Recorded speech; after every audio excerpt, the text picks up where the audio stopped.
If you want to reset all the settings on your iPhone 16, 16 Pro, Pro Max and the Plus, so in this video I will show you how you can do that.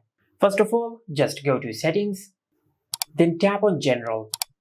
Under General, you will find the option of Transfer or Reset iPhone. Just tap on it, then tap on Reset.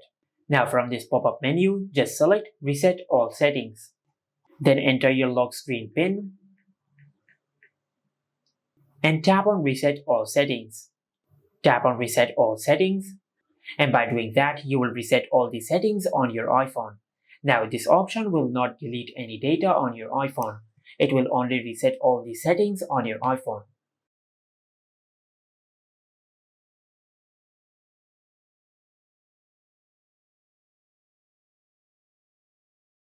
And as you can see, this is how you can reset all the settings on your iPhone 16, 16 Pro, Pro Max and the Plus. Make sure to like, comment and subscribe. Thank you for watching.